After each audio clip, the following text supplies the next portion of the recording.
台湾罗马字协会连续25档，逐年拢会办世界台语文化营。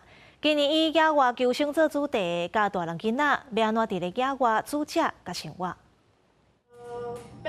乌托贝，咱来看卖。 囡仔用台语正做魔术师，干那刻一张牌，施魔法就通甲规副固定好势。毛囡仔用白话机做事画红仔，展现课程所学的成果。为了要甲台语向下定根，台湾罗马机协会对1995年办世界台语文化营到达，今年第25届，以非常时期的野外求生做主题，打造全台语的环境，嘛培养囡仔的母语意识。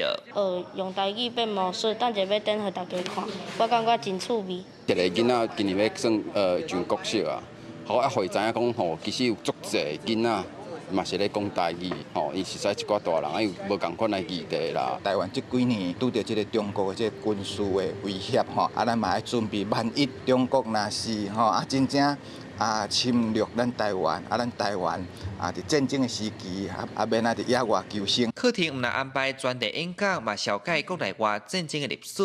另外嘛邀请南北基路长期咧推广台语文的友志来分享经验。台湾罗马协会常务理事陈金泉指出，因为受到时民甲政治的因素，历史台语有一段足长的短暂，佮加上家长无注重，未就因对教会拓展到社区来推广。另外嘛协会用语言行销的方式设计趣味的手路，要成人来学习。少年人，我什么拢不要讲，少年人哦，看年长嘛，我不要讲因为安尼关，所以整个语言的意识会当提悬，或者人民拢知影，咱这住民知影这台语是遮尔要紧的。把台语文当作产品，这就是用一个行销的手路去甲其他的物件，就是去比拼啦。讲咱当就是有一个较趣味、较活跳、较无共款的方式。3天2暝文化营分做大人甲囡仔组，拢总上百人来参加。